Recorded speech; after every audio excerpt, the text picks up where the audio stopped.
Hello मेरे दोस्त यार मित्र, कैसे हैं सभी? एकदम full power. So let's get started on NCC live. मैं हूं आपका अपना सैयद इरशान खंडेलवाल और यह है कानून की कहानी मेरी जुबानी। सो मित्रों, आज से हम चालू कर रहे हैं आपका सीए फाउंडेशन का बिजनेस लॉस। क्या चालू कर रहे हैं? Business loss. देखिए, बिजनेस लॉस पढ़ने से पहले, लॉ में क्या होता है इसे जानने से पहले एक बार हमारे कोर्स की चर्चा कर ली जाए, जान लिया जाए कि इस एंटायर कोर्स के अंदर हम लोग क्या पढ़ने वाले हैं। तो हम लोग इस एंटायर कोर्स में हमारे सीए फाउंडेशन के बिजनेस लॉ सब्जेक्ट में, जो कि एक 100 मार्क्स का कोर्स है, इसके कितने मार्क्स का कोर्स है? 100 मार्क्स का कोर्स है। इसके अंदर हम कुल मिला के 7 चैप्टर्स को पढ़ने वाले हैं। ये 7 चैप्टर्स हैं जिसे हमें शुरुआत से लेकर एंड तक पढ़ना है। हालांकि ऐसे शुरुआत चैप्टर 1 से नहीं करेंगे पढ़ाई करने के लिए, बट पढ़ने ये 7 चैप्टर्स हैं, जिसमें सबसे पहला चैप्टर आएगा हमारा इंडियन रेगुलेटरी फ्रेमवर्क। देखो, नाम से पता लग रहा है इंडियन मतलब भारतीय, रेगुलेटरी मतलब लॉ कैसे बनता है, क्या होता है, किस तरीके का प्रोसेस लगता है, उसको कहते हैं रेगुलेटरी फ्रेमवर्क। फ्रेमवर्क मतलब एक स्ट्रक्चर कि इंडिया में लॉ कैसे आता है, कौन कौन से टाइप के लॉज है, कहां से बनता है, ठीक है। जुडिशरी का मतलब क्या होता है, एग्जीक्यूटिव का मतलब क्या होता है, लॉ कौन बनाता है, कौन संभालता है, इन सब चीजों के बारे में चैप्टर थोड़ा सा जिक्र करता है। चैप्टर नंबर 2 बहुत ही ज्यादा इंपॉर्टेंट चैप्टर रहेगा हमारे कोर्स का। सबसे ज्यादा टाइम भी यही कंज्यूम करेगा, सबसे ज्यादा एफर्ट्स भी इसी पे लगाने, सबसे ज्यादा इंपॉर्टेंट चैप्टर भी यही है, जिसका नाम है इंडियन कॉन्ट्रैक्ट एक्ट। अब देख सकते हैं कि ये जो एक्ट है ये 1872 के अंदर इंट्रोड्यूस हुआ था। मतलब ये आजादी से भी कितने साल पुराना एक्ट है, मतलब आज से करीब करीब अप्रोक्सीमेटली 150 साल पुराना एक्ट हो चुका है ये। तो Indian contract act, obviously India तो आजाद हुआ नहीं था, तो ये बनाया था ब्रिटिश इंडिया ने, ब्रिटिशर्स ने ये लॉ बनाया था। तो एक्चुअली क्या हुआ, ब्रिटिश इंडिया के टाइम पे लॉ कैसे बनाया गया, इसकी एक बड़ी इंटरेस्टिंग स्टोरी है। क्या हुआ कि 1872 इंडियन कॉन्ट्रैक्ट एक्ट आने से पहले इंडिया में जितने भी कॉन्ट्रैक्ट होते थे ना, कॉन्ट्रैक्ट तो हो जाते थे, लोग वादे तो कर देते थे, बट वादा किया तो निभाना पड़ेगा। लोग मानते ही नहीं थे इस बात को। लोग वादा करते मुकर जाते, वादा करते मुकर जाते, वादा करते मुकर जाते। वो कहती है हाँ, बाद में करती है ना ना। तो इसीलिए इस चक्कर में, इसको रोकने के लिए कि ऐसा लोगों के साथ धोखा ना हो जाए, इसे रोकने के लिए एक एक्ट आया जिसका नाम था इंडियन कॉन्ट्रैक्ट एक्ट। अब ब्रिटिशर्स ने क्या किया था, खुद के लिए एक लॉ बना रखा था, कॉन्ट्रैक्ट एक्ट बना रखा था, उसकी एक रेप्लिका बना दी, उसकी एक कॉपी बना दी इंडिया के लिए और नाम रख दिया इंडियन कॉन्ट्रैक्ट एक्ट। देखो, इंडिया में तो हम रहते हैं, तो हम हमारे एक्ट के आगे इंडियन क्यों लगाएंगे? हाँ, तो जरूरत नहीं है ना। मैं अगर इंडिया में रह रहा हूं तो मेरे को अपने नाम के आगे इंडियन लगाने की जरूरत नहीं है। बट अगर मैं किसी दूसरी कंट्री जाता हूं तो मेरे को अपने आप को रिप्रेजेंट करना पड़ेगा कि अरे मैं इंडियन हूं, या कोई दूसरा पर्सन इंडिया के अंदर आ रहा है तो वो अपनी कंट्री का नाम रिप्रेजेंट करेगा। उसी तरीके से इंडिया के ऊपर जो लॉ लगेगा, जो कॉन्ट्रैक्ट एक्ट लगेगा, उसका नाम रखा गया इंडियन कॉन्ट्रैक्ट एक्ट और ब्रिटिशर्स ने इसे बना दिया। उसके बाद एक आया एक्ट जिसका नाम है सेल्स ऑफ गुड्स एक्ट और एक है इंडियन पार्टनरशिप एक्ट। मैं आपको बता देता हूं, ये जो चैप्टर नंबर 3 है और ये जो चैप्टर नंबर 4 है, एक्चुअली में ये पहले इंडियन कॉन्ट्रैक्ट एक्ट का ही हिस्सा हुआ करते थे। मतलब ये इंडियन कॉन्ट्रैक्ट एक्ट के बच्चे हैं भाई। मगर क्या हुआ 1930 में, सेल्स ऑफ गुड्स एक्ट, इसको अपन प्यार से आगे जाके बोलेंगे सोगा, सेल्स ऑफ गुड्स एक्ट, सोगा। ओके, सोगा ने क्या किया, सोगा गया अपने पिताजी के पास जिसका नाम है इंडियन कॉन्ट्रैक्ट एक्ट। बोले पिताजी प्रणाम। बोले प्रणाम बेटा। बोले पिताजी अब मैं बड़ा हो गया हूं, मैं अलग होना चाहता हूं। बोले बेटा ऐसा क्यों? बोले बस पिताजी। तो 1930 में sales of goods act Indian contract act को अलविदा करके चला गया और उसने खुद का अलग से लॉ बना लिया, खुद का अलग से लॉ बना लिया। इसी तरीके से इंडियन पार्टनरशिप एक्ट ने देखा कि अरे भैया तो चले गए, मैं भी अपना अलग से घर बनाऊंगा। तो इंडियन पार्टनरशिप एक्ट ने भी देखा कि बोले गया ये भी, पिताजी प्रणाम। बोले प्रणाम बेटा, क्या हुआ? बोले पिताजी जैसे भैया ने जाके अपना अलग से घर बनाया, मैं भी अपना अलग से घर बनाऊंगा, और बनाया गया इंडियन पार्टनरशिप एक्ट 1932। तो इस तरीके से देखा जाए तो इंडियन कॉन्ट्रैक्ट एक्ट का ही एक पार्ट है सेल्स ऑफ गुड्स एक्ट और इंडियन पार्टनरशिप एक्ट। यानी कि ये दो एक्ट जो है वो भी कहीं ना कहीं कॉन्ट्रैक्ट से जुड़े हुए हैं। इसीलिए ये तीनों चैप्टर एक बंडल बन जाता है पूरा, और ये काफी ज्यादा इंपॉर्टेंट बंडल होता है। इसीलिए कॉन्ट्रैक्ट एक्ट को पढ़ना जरूरी है, उसके बाद ही सोगा एंड आईपीए को समझ सकेंगे हम। उसके बाद हमारा एक चैप्टर आएगा जिसका नाम है the limited liability partnership act 2008। एक नया एक्ट आया, एलएलपी एक्ट है। लिमिटेड लाइबिलिटी मतलब पार्टनरशिप भी है, थोड़ा कंपनी के फीचर्स भी है, दोनों का मिला के हाइब्रिड बन गया जिसका नाम रखा एलएलपी एक्ट। कि थोड़ा थोड़ा पार्टनरशिप जैसा, थोड़ा थोड़ा कंपनी जैसा। हाँ जी, कैसा? थोड़ा थोड़ा पार्टनरशिप जैसा, थोड़ा थोड़ा कंपनी जैसा। इसलिए इसको पढ़ेंगे बाद में। पहले पढ़ लेंगे कंपनी, पहले पढ़ लेंगे पार्टनरशिप, उसके बाद पढ़ेंगे एलएलपी, ताकि उसको पढ़ने में बड़ा मजा आए। नेक्स्ट आता है companies act 2013। Very very very important, बहुत ही इंपॉर्टेंट चैप्टर है, और आगे फ्यूचर में काम तो आएगा ही आएगा। भैया चार्टर्ड अकाउंटेंट अधूरा है कंपनीज एक्ट के बिना। फ्यूचर में हमें ऑडिट करनी है किसकी? कंपनी की। रजिस्ट्रेशन करना है किसका? कंपनी का। कंप्लाइंसेस करवाने किसके? कंपनी के। तो कंपनी अपने लिए बहुत ही इंपॉर्टेंट टॉपिक बन जाता है। लास्ट एक चैप्टर आएगा नेगोशिएबल इंस्ट्रूमेंट एक्ट 1881। ये भी वही अंग्रेजों के समय का है। एक्चुअली ये पूरा चैप्टर नहीं है, मतलब आप मान के चलिए आपके कोर्स में सिर्फ 1/10 1/20 मतलब 1/5 ही पोर्शन है अपने कोर्स में, बाकी सब हटा दिया। तो ये जो नेगोशिएबल इंस्ट्रूमेंट एक्ट है और ये एलएलपी है, ये हमारे कोर्स में लिमिटेड पोर्शन में ही आ रहा है, ठीक है। और बाकी का जो पोर्शन है नेगोशिएबल का तो आप कभी नहीं पढ़ोगे, बट लिमिटेड लाइबिलिटी पार्टनरशिप का आप ये इंटरमीडिएट में पढ़ोगे। ये बाकी जो एक्ट है ये पूरे पूरे हैं, और कंपनीज एक्ट तो आप इंटरमीडिएट में पढ़ेंगे, बाकी अधूरा है। तो ये 3 चैप्टर पूरे पूरे हैं हमारे कोर्स में, ये 3 चैप्टर अधूरे हैं हमारे कोर्स में। इन दोनों के बारे में हम इंटरमीडिएट में ज्यादा पढ़ेंगे, और ये तो रेगुलेटरी फ्रेमवर्क है, बेसिक स्ट्रक्चर। तो ये है प्यारे हमारा कोर्स। इसकी शुरुआत करते हैं सबसे इंपॉर्टेंट चैप्टर से, द इंडियन कॉन्ट्रैक्ट एक्ट 1872 से। तो इस कोर्स की शुरुआत जो मैं करने वाला हूं वो इंडियन कॉन्ट्रैक्ट एक्ट से करने वाला हूं। सबसे इंपॉर्टेंट चैप्टर हमारे एंटायर कोर्स का इंडियन कॉन्ट्रैक्ट एक्ट ही होने वाला है, सबसे इंपॉर्टेंट भी, सबसे इंटरेस्टिंग भी। तो देखिए, इंडियन कॉन्ट्रैक्ट एक्ट कब आया? 1872 के अंदर आया। जैसा कि मैंने आपको समझाया था कि ब्रिटिश में जो लॉ है, जो कॉन्ट्रैक्ट एक्ट है, हम उसे ब्रिटिश इंडिया के ब्रिटिशर्स का जो लॉ है उसे कहेंगे इंग्लिश लॉ। क्या कहेंगे? English law. और ये बन गया हमारा इंडियन लॉ। तो ब्रिटिशर्स का जो ओरिजिनल कॉन्ट्रैक्ट एक्ट है उसका नाम क्या पड़ा गया? English law. और हमारे कॉन्ट्रैक्ट एक्ट को हम इंडियन लॉ बोलेंगे। अब हुआ क्या कि जब ये बनाया गया तो कुल मिला के इसके अंदर सेक्शन 1 से लेकर सेक्शन 266 तक इंक्लूड करे गए थे। 1 से लेकर 266 तक इसके अंदर सेक्शंस की कैटेगरी को इंक्लूड करा गया। ओके, मतलब लॉ ने जो भी बातें कही वो सेक्शन नंबर 1 से लेकर सेक्शन नंबर 266 तक कही। अब जो सेक्शन नंबर 1 से लेकर सेक्शन नंबर 75 है उसमें तो बताया जनरल कॉन्ट्रैक्ट, बेसिक स्ट्रक्चर बताया कॉन्ट्रैक्ट एक्ट का, जो हर जगह एप्लीकेबल होता है। बेसिक बेसिक बातें बताई जो हर जगह एप्लीकेबल होती है। फिर उन्होंने 76 से 123 के अंदर बताया हमारे सोगा के बारे में। याद है आपको? सोगा से होगा, सोगा से होगा, सोगा सेल्स ऑफ गुड्स एक्ट, जो अपने पिताजी को छोड़ के चला गया, यानी कि रिपील्ड हो गया है, उसको रिमूव कर दिया है, डिलीट कर दिया है, लॉ से हटा दिया है, जायदाद से बेदखल कर दिया है, तुम अब हमारे हो ही नहीं। तो ये जो सेक्शन से हमारे कोर्स में है ही नहीं। उसके बाद आएगा 124 से 238, और इसके अंदर हम पढ़ेंगे कुछ स्पेशल कॉन्ट्रैक्ट्स के बारे में। स्पेशल कॉन्ट्रैक्ट स्पेशल कंडीशंस के साथ आएंगे। और उसके बाद आता है लास्ट हमारा 239 से 266 का बंडल। और आप समझ ही गए होंगे कि भैया को देखा देखी ये भी चला गया जिसका नाम है इंडियन पार्टनरशिप एक्ट। तो इसको भी रिपील कर दिया गया, मतलब रिमूव कर दिया गया, इस तरीके से रिमूव कर दिया कि तुम अब हमारे हो ही नहीं, निकल जाओ यहां से।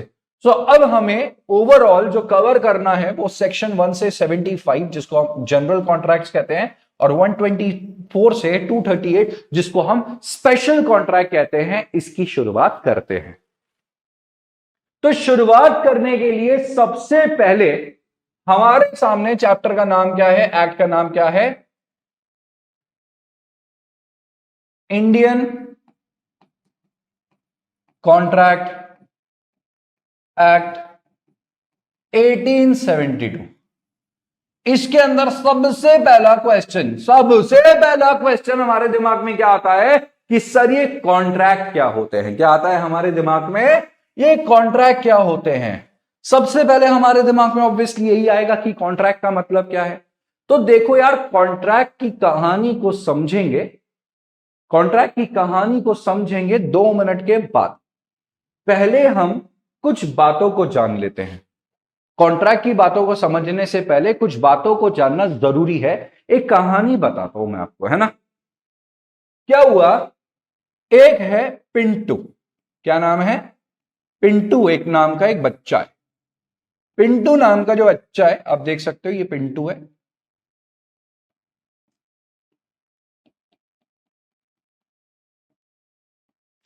पिंटू जो है वो बहुत ही क्रिएटिव बच्चा है। कंप्यूटर के जमाने में, कंप्यूटर में इसका बड़ा दिमाग लगता है, बहुत तेज दिमाग पाया है इसने। मतलब इंडिया का आइंस्टाइन बनेगा ये जाके, तो बड़ा तेज दिमाग चलता है। तो अभी क्या हुआ कि पिंटू से हमने पूछा कि यार पिंटू भाई एक बात बता कि यार हमें एक ना पीसी खरीदना है। क्या खरीदना है, पीसी खरीदना है। पीसी मतलब पर्सनल कंप्यूटर खरीदना है। तो बता तेरे पास कौन सा कंप्यूटर है और कैसा है। क्या पूछा हमने कि तेरे पास कौन सा कंप्यूटर है, कौन सा कंप्यूटर है, कौन सा कंप्यूटर है। पहला क्वेश्चन तो ये पूछा। और कैसा है वो, कैसा है वो, तेरा कंप्यूटर कैसा है भाई बता दे। तो पिंटू का जवाब सुनिए। पिंटू बोलता है आई ओन। क्या बोलता है, अंग्रेजी में जवाब दे रहा है। पिंटू किस में जवाब दे रहा है, अंग्रेजी में। आई ओन एप्पल पीसी। हमने कहा वाह पिंटू वाह, एप्पल का पीसी है तेरे पास। तो क्या क्वेश्चन का आंसर आया, तेरे पास कौन सा कंप्यूटर है। तो पिंटू का जवाब आया आई own Apple PC. I own Apple PC, I own Apple PC. कौन सा कंप्यूटर है पिंटू के पास। पिंटू बोला आई ओन एप्पल पीसी। हमने पूछा कैसा है वो, बोला amazing and excellent, amazing and excellent computer. कैसा है वो, अमेजिंग एंड एक्सीलेंट कंप्यूटर। हमने कहा ठीक है भाई बहुत अच्छी बात है। तो पिंटू से हमने क्या क्वेश्चन पूछा, पिंटू से हमने पूछा तेरे पास कौन सा कंप्यूटर है और कैसा है वो। तो पिंटू ने कहा आई ओन एप्पल पीसी। बोले पिंटू ने क्या बोला, I own Apple PC, I own Apple PC, I own Apple PC. हमने कहा कैसा है वो बोला which is amazing and excellent computer, amazing and excellent computer, amazing and excellent computer. तो आई ओन एप्पल पीसी, अरे I own Apple PC which is amazing and excellent computer. देखो क्या होता है, जिसके पास एप्पल का कंप्यूटर होता है, ठीक है, मैकिंटॉश, तो वह बड़ा खुश हो जाता है। खुशी तो मिलेगी ना यार, तुम 4-5 लाख का कंप्यूटर चला रहे हो। तो उसीलिए आइंस्टाइन है भाई इंडिया का, होगा। तो सर इसका हम क्या करें, पिंटू के बारे में जान के हम क्या करें। भैया यही तो है आपके कॉन्ट्रैक्ट का जवाब। मैंने कहा था ना 2 मिनट में बताऊंगा। यही है आपके कॉन्ट्रैक्ट का जवाब। बोले सर मतलब कॉन्ट्रैक्ट को समझने के लिए आपको ये बातें समझना जरूरी है। कॉन्ट्रैक्ट को समझने के लिए ये बातें समझना जरूरी है। इसके बिना कॉन्ट्रैक्ट की सीढ़ियां नहीं चढ़ी जा सकती। I own Apple PC, amazing and excellent computer. मतलब बाबा ये कि आई का मतलब होता है इनविटेशन टू ऑफर। आई का मतलब होता है इनविटेशन टू ऑफर। ओ तो सर ये कॉन्ट्रैक्ट होता है। अरे नहीं बाबा, कॉन्ट्रैक्ट को समझने के लिए हमें कुछ सीढ़ियां चढ़नी पड़ेगी, समझ रहे हो। तो वो है पहला I. Invitation to offer. O से होता है ऑफर, ओ बोले तो ऑफर, ओ बोले तो ऑफर। उसके बाद ए से होता है एक्सेप्टेंस, ए से होता है एक्सेप्टेंस।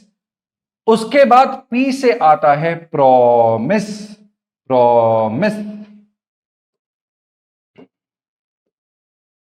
प्रॉमिस।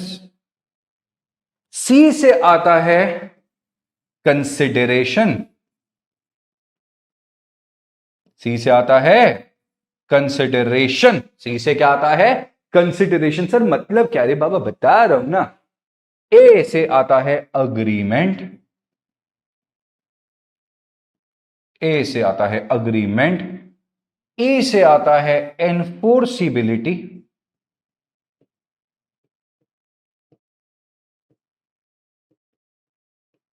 एनफोर्सिबिलिटी। और सी से आता है फाइनली हमारा कॉन्ट्रैक्ट। तो ये हो गया हमारा I own Apple PC which is amazing and excellent computer. I own Apple PC which is amazing and excellent computer. I से invitation to offer, invitation to offer. O से ऑफर, ए से acceptance, P से promise, C से consideration, ए से हमारा agreement, ठीक है, ई से एनफोर्सिबिलिटी और सी से कॉन्ट्रैक्ट। तो सर इतनी सारी चीजें पढ़ने के बाद हमें समझ आएगा कॉन्ट्रैक्ट, भाई ये तो है, ऐसा ही तो होता है हमारे यहां, ऐसा ही होता है। तो सबसे पहले शुरुआत करते हैं आई ओन एप्पल पीसी, जो कि क्या है अमेजिंग एंड एक्सीलेंट कंप्यूटर की। चलो आई से क्या है, आई से है invitation to offer, invitation to offer. Contract की जो पहली सिड्डी है वो होता है इनविटेशन टू ऑफर। ये इनविटेशन टू ऑफर जो है ना, ये जरूरी नहीं है हर जगह हो, बट ये बहुत जगह पाया जाता है। जैसे एग्जाम्पल के तौर पे एक छोटा सा एग्जाम्पल लेंगे इसका। एक कंपनी है, एक कंपनी है, आप लोगों ने क्लास 12th में, ठीक है, इशू ऑफ शेयर्स के बारे में तो बिल्कुल पढ़ा है। जी सर बिल्कुल पढ़ा है। अब इशू ऑफ शेयर्स जब होते हैं तो उसके लिए कंपनी क्या करती है, शेयर्स इशू करने के लिए कंपनी क्या करती है, शेयर्स इशू करने के लिए कंपनी क्या करती है, एक प्रोस्पेक्टस नाम का डॉक्यूमेंट इशू करती है। जी सर बिल्कुल। तो कंपनी ने जो प्रोस्पेक्टस इशू करा, इसके अंदर कंपनी बताती है कि यार हम लोग क्या बिजनेस करेंगे, कंपनी अपने बेसिक डिस्क्रिप्शन के बारे में बताती है, पैसे का क्या करेंगे, कितना पैसा चाहिए, वगैरह वगैरह सारी चीजें बताती है। मतलब अपनी सारी जो भी कंपनी को बताना होता है वो सारी की सारी बातें किसके अंदर बता देती है, प्रोस्पेक्टस के अंदर बता देती है। तो कंपनी जो होती है वो प्रोस्पेक्टस बनाती है और प्रोस्पेक्टस में बहुत सारी बातें बताती है। उस बातों के अंदर, उस बातों के अंदर ये जो प्रोस्पेक्टस होता है उसकी बातों बातों में कंपनी बोलती है आप अगर चाहें तो आप एप्लीकेशन दे सकते हैं और आप हमारे शेयर्स परचेज कर सकते हैं। तो ये जो प्रोस्पेक्टस दिया, ये प्रोस्पेक्टस कुछ और नहीं, ये होता है इनविटेशन टू ऑफर। ये क्या होता है, ये होता है इनविटेशन टू ऑफर। क्या होता है, ये इनविटेशन टू ऑफर होता है। मतलब प्रोस्पेक्टस जो है वो कंपनी की तरफ से एक ऑफर नहीं है, वो एक इनविटेशन टू ऑफर होता है। उसमें हम लोग कंपनी को एप्लीकेशन देते हैं, मतलब ऑफर देते हैं कि हां मेरे को तुम्हारा प्रोस्पेक्टस पसंद आया और मैं तुम्हें ऑफर देता हूं, प्लीज मुझे शेयर्स दे दो। तो ये जो एप्लीकेशन होती है ये एक तरीके का ऑफर होता है विच इज प्रिसीडेड, प्रिसीडेड मतलब इससे पहले क्या आएगा, इससे पहले आएगा इनविटेशन टू ऑफर। तो हर कॉन्ट्रैक्ट के अंदर इनविटेशन टू ऑफर नहीं होता, बट कुछ के अंदर इनविटेशन टू ऑफर होता है। और इनविटेशन टू ऑफर का मतलब होता है जो सामने वाले को हम इनवाइट करते हैं कि आप आइए और आप आके हमें ऑफर दीजिए कि क्या आपको ये खरीदना है क्या नहीं खरीदना। इसको कहते हैं इनविटेशन टू ऑफर। सर और कोई एग्जाम्पल? बिल्कुल, एग्जाम्पल देखिए, आप गए एक कैफे में, आप गए एक कैफे में, कैफे में कौन जा रहा है, चलो एक एग्जांपल लेते हैं कैफे के अंदर। तो हमारा एक है चिंटू, कौन है, चिंटू। ओके, ये हमारा चिंटू है और इसकी एक दोस्त है चिंटी, चिंटू की दोस्त चिंटी। तो ये जो चिंटी है ना, ये एक दिन चिंटू को बोलती है कि सुनो, मुझे कॉफी पीने का मन कर रहा है और भूख भी लग रही है, कहीं कैफे चलते हैं, कहीं कैफे चलते हैं। तो चिंटू बोला ओके चलते हैं कैफे। अब चिंटू और चिंटी एक कैफे गए, कहां गए, कैफे गए।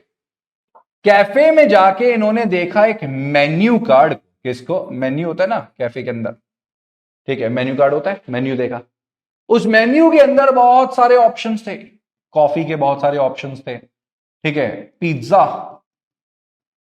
के बहुत सारे ऑप्शंस थे, पास्ता के बहुत सारे ऑप्शंस थे,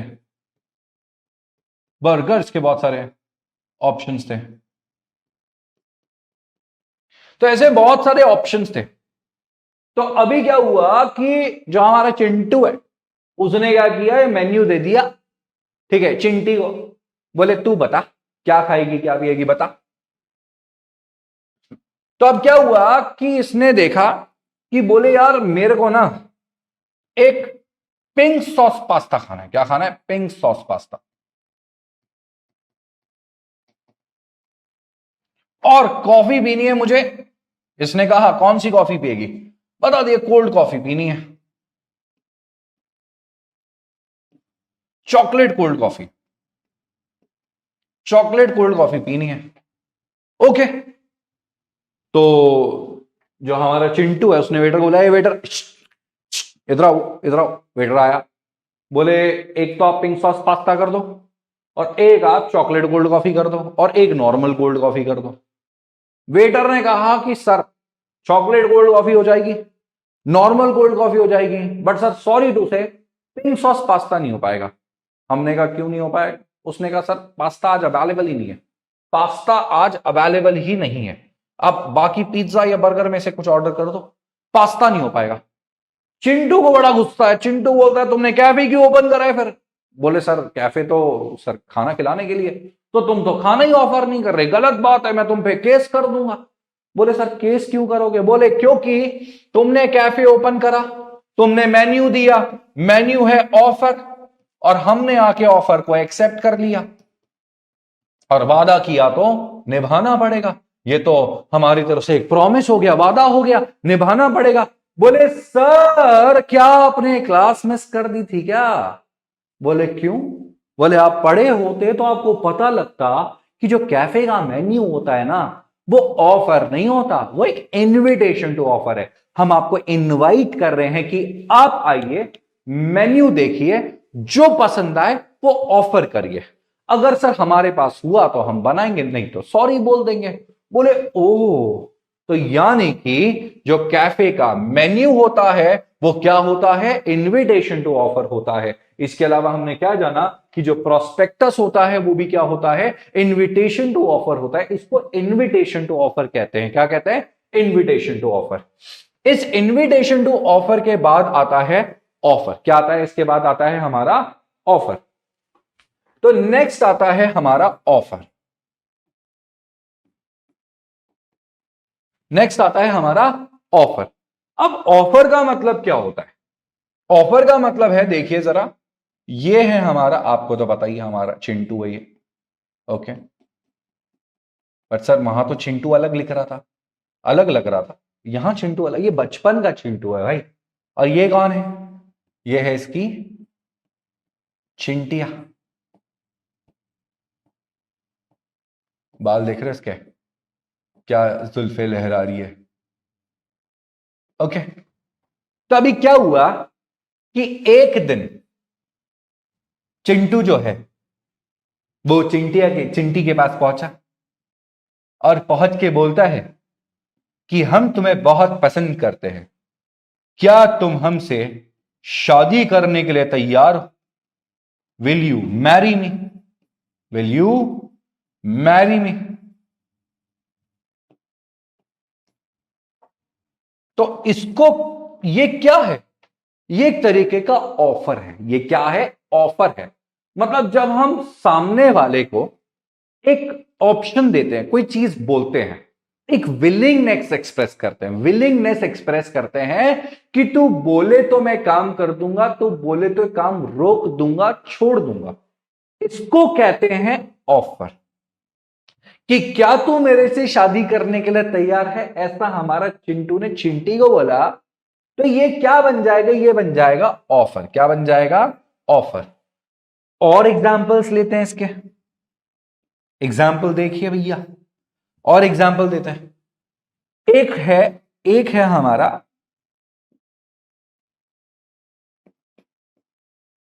पगलू। ओके, तो अब वो क्या है? वो कर रहा है सीए फाउंडेशन। क्या कर रहा है? सीए फाउंडेशन कर रहा है। उसके घर वाले बोलते हैं उसे कि पगलू, बोले हाँ जी, बोले अगर तू फाउंडेशन में 350 प्लस ले आएगा ना, तो हम तेरे को एक गाड़ी गिफ्ट करेंगे। क्या गिफ्ट करेंगे? तेरे को एक गाड़ी गिफ्ट करेंगे। भाई देख रहे तो क्या कलाकारी बनाई है भाई।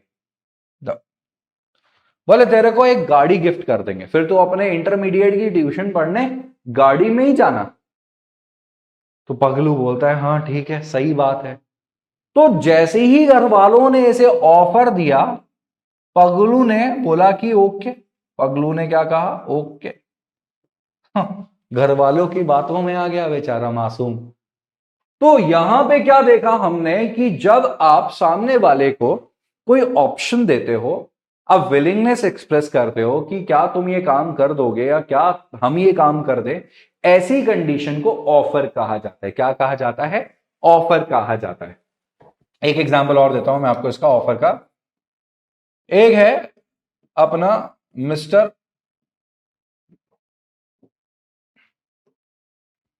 सलमान खान।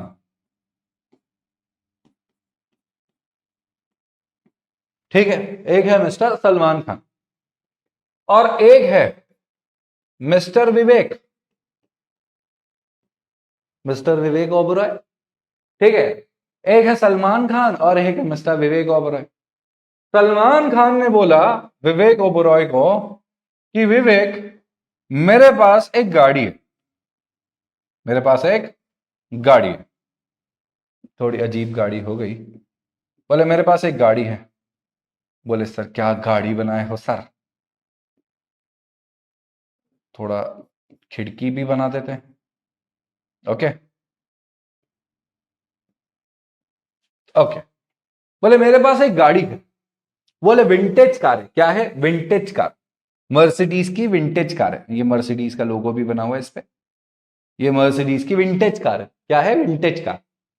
बोले मैं ये गाड़ी, विंटेज कार जो है, मैं ये गाड़ी 40 लाख रुपए में बेचना चाहता हूं। क्या तेरे को ये खरीदनी है? क्या तेरे को ये खरीदनी है? बोल बता। विवेक बोलता है यार सोच रहा हूं, देखता हूं। बोले यार पुरानी बातों में नाराज है क्या आज भी तू? छोड़ ना पुरानी, ना वो तेरी हुई ना मेरी, छोड़, कुछ ही नहीं रखा इन बातों में। तू बता 40 लाख रुपए में तू गाड़ी खरीदेगा क्या? तो अगर यहां पे समझना, यहां पे सलमान अपनी विलिंगनेस एक्सप्रेस कर रहा है। क्या एक्सप्रेस कर रहा है? विलिंगनेस। कि तू बोले तो मैं तेरे को मेरी ये गाड़ी बेच दूं भाई, तू बोले तो मैं तेरे को मेरी गाड़ी बेचने के लिए तैयार हूं, मेरी कार बेचने के लिए तैयार हूं। तो इसको क्या कहते हैं? इसको कहते हैं ऑफर। क्या कहते हैं इसे? ऑफर कहते हैं। क्या कहते हैं इसे? ऑफर। जो बंदा ऑफर करता है उसे कहते हैं ऑफरर, और जिस बंदे को ऑफर किया गया है उसे कहते हैं ऑफरी। क्या कहते हैं? ऑफरी। ठीक है, तो offeror, offeree, offeror, offeree, offeror, offeree. जिस बंदे ने ऑफर दिया उसको कहते हैं ऑफरर, जिसे ऑफर दिया गया उसे कहते हैं ऑफरी। तो अब क्या हुआ? अब जो विवेक है वो चाहे तो इसे क्या कर सकता है? इस ऑफर को एक्सेप्ट कर सकता है। क्या कर सकता है? इस ऑफर को एक्सेप्ट कर सकता है। तो एक्सेप्ट कर सकता है मतलब कि यहां पे ऑफर दिया, विल यू मैरी मी, तो चिंटी बोली yes I was waiting for it, मैं तो जन्म जन्म से तुम्हारे इंतजार कर रही थी, तुमने इतना टाइम क्यों लगा दिया, पहले ही बोल देते, देखो तुम्हारे चक्कर में वाल सफेद हो गए, तुम्हारे इतने से रह गए, पहले बोल देते। इसने बोला यस, यानी कि ऑफर को एक्सेप्ट कर लिया। क्या कर लिया? एक्सेप्ट कर लिया। क्या कर लिया? एक्सेप्ट कर लिया। पगलू को बोला कि पगलू तू 350 से ज्यादा लेके आएगा, पगलू बोला यस ओके, पगलू ने इसे क्या कर लिया? एक्सेप्ट कर लिया। क्या कर लिया? एक्सेप्ट कर लिया ऑफर को। और यहां पे विवेक ने सलमान के ऑफर को क्या कर लिया? एक्सेप्ट कर लिया। क्या कर लिया? एक्सेप्ट कर लिया। तो जरा चलते हैं हमारे यहां पे, तो क्या लिखा है देखिएगा, जरा गौर फरमाइएगा। आई इनविटेशन टू ऑफर कंप्लीट हो गया। ओन, ओन मतलब क्या हुआ? आई ओन, मेरे पास क्या है। ओन मतलब क्या हुआ? ओन मतलब था ऑफर, मेरे पास क्या है? ऑफर। और ऑफर को आपने क्या कर लिया? एक्सेप्ट कर लिया। आई ओन एप्पल तक कंप्लीट हो गया, ऑफर को एक्सेप्ट कर लिया। और ऑफर जब एक्सेप्ट हो जाता है, ऑफर जब एक्सेप्ट हो जाता है, ऑफर जब एक्सेप्ट हो जाता है, ऑफर जब एक्सेप्ट हो जाता है,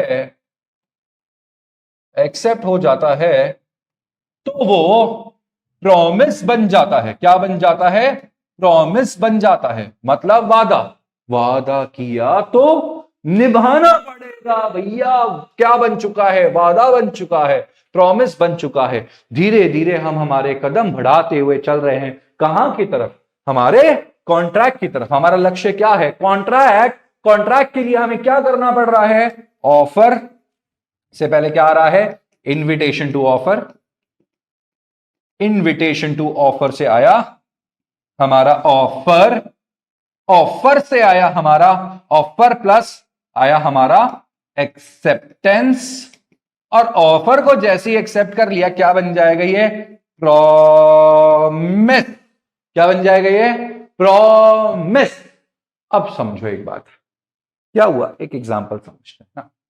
प्रॉमिस तो बन गया, बट प्रॉमिस जो है, ठीक है, वो क्या है? कई तरीके के कॉन्ट्रैक्ट बन, कई तरीके के अग्रीमेंट्स बनाता है, कई तरीके के वादे बनाता है। तो देखिएगा जरा, एक एग्जांपल लेते हैं। हुआ क्या,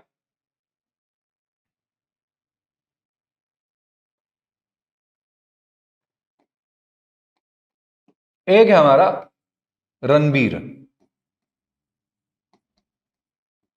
कौन है हमारा? रणबीर। रणबीर की एक फ्रेंड है जिसका नाम है आलिया। क्या नाम है? आलिया। तो रणबीर ने आलिया को बोला कि सुन, टन आटन टन तारा। बोली टन आटन टन तारा। बोले चलती है क्या 9 से 12? बोले कहां? बोले मूवी देखने चलेंगे।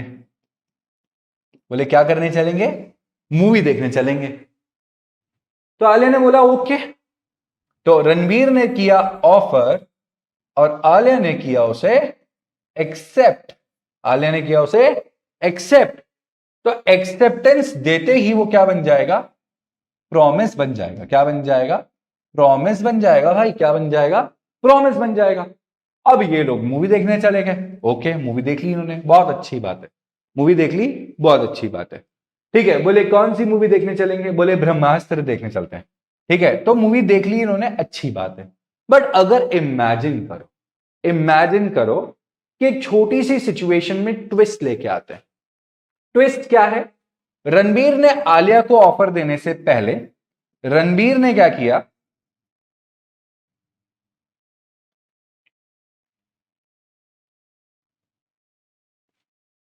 रणबीर ने आलिया को ऑफर देने से पहले रणबीर ने क्या किया? यही ऑफर दिया था कटरीना को। कटरीना को बोला, बोले टन टन आटन टन टन तारा। बोले टन टन आटन टन टन तारा। बोले चलती है क्या 9 से 12? बोले हाँ। ठीक है, ऑफर दिया और कटरीना ने उसे एक्सेप्ट कर लिया। कटरीना ने उसे एक्सेप्ट कर लिया, कर लिया। तो इसके हिसाब से तो क्या हो गया, ये हो गया प्रॉमिस, ये हो गया प्रॉमिस। क्या बन गया, ये प्रॉमिस बन गया।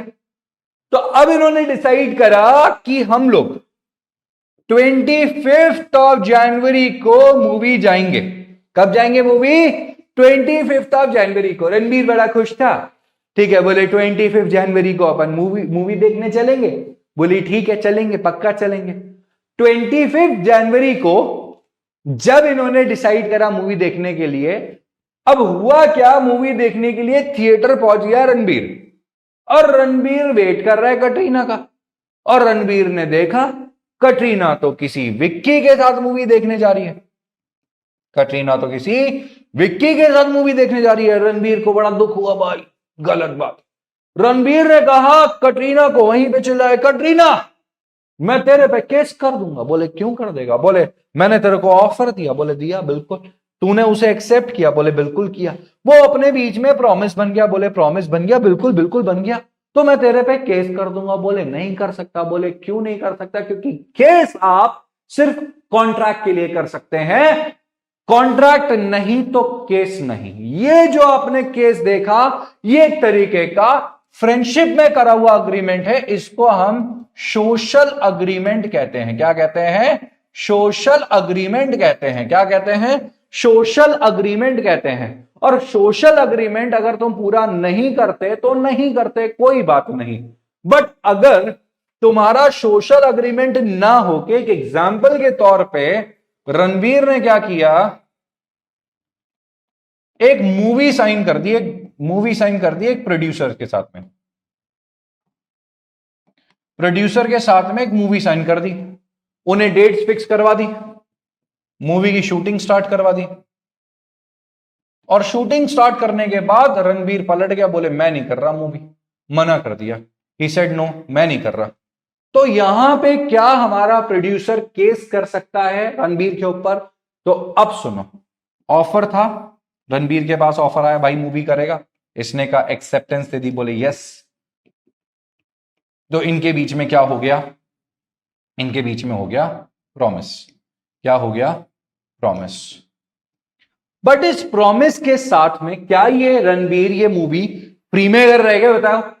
नहीं कर रहा ना फ्री में। भाई रणबीर मूवी करेगा तो मूवी के बदले उसे मिलेगा पैसा। क्या मिलेगा, पैसा।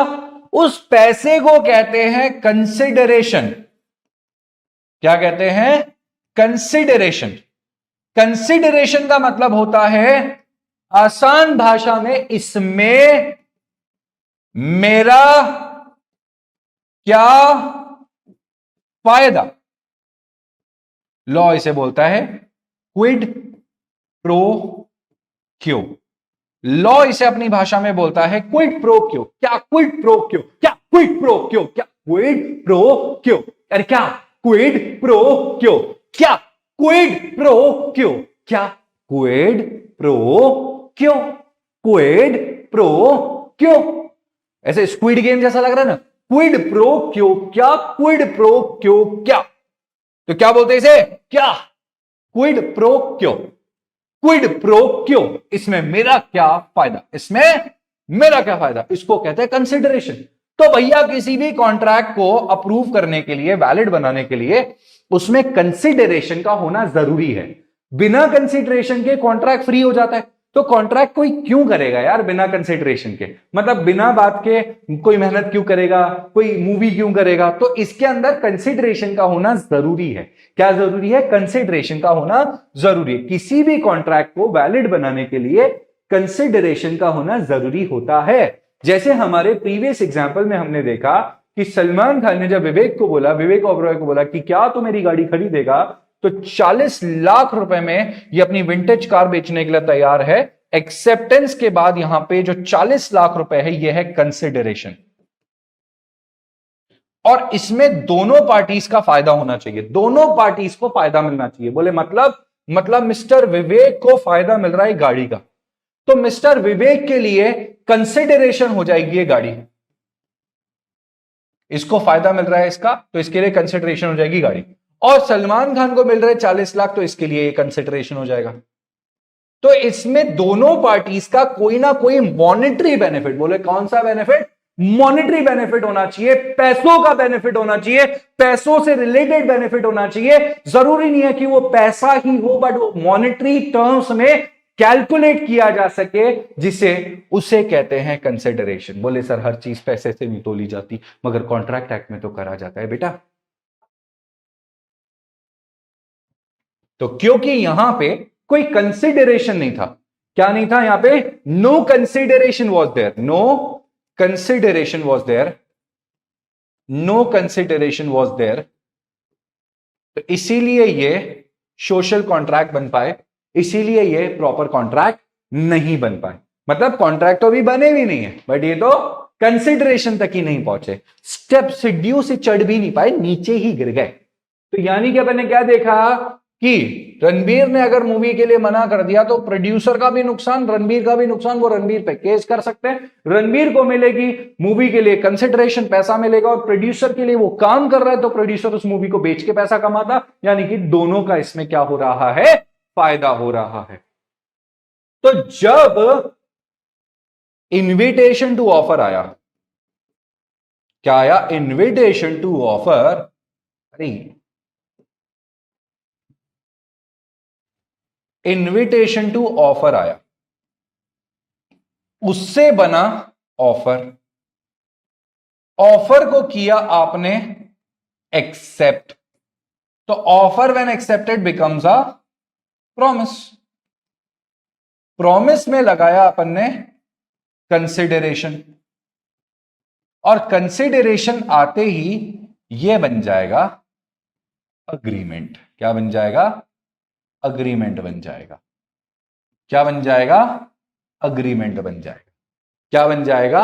अग्रीमेंट। तो इसे क्या कहेंगे? इसे कहेंगे अग्रीमेंट। क्या कहेंगे? अग्रीमेंट। तो देखो हमने पढ़ाव कहां तक पार कर लिया है हमारा। तो हम लोग आ गए हैं हमारे I own Apple PC which is amazing and excellent computer। तो I invitation to offer, O offer, A acceptance, P से promise। When offer is accepted becomes a promise, when offer is accepted becomes a promise। इसके साथ आएगा consideration. क्या आएगा? Consideration. इसमें मेरा क्या फायदा? और जब प्रॉमिस में कंसिडरेशन का तड़का लगा दिया जाए, प्रॉमिस में कंसिडरेशन का तड़का लगा दिया जाए, तो वो बन जाता है अग्रीमेंट। क्या बन जाता है? अग्रीमेंट। तो गाइस आज इतना ही करेंगे। अगली क्लास के अंदर हम लोग कवर करेंगे हमारे एक्सीलेंट इन कंप्यूटर को, मतलब हमारे जो अगले टॉपिक्स है उसको कवर करेंगे। आज के लिए थैंक यू।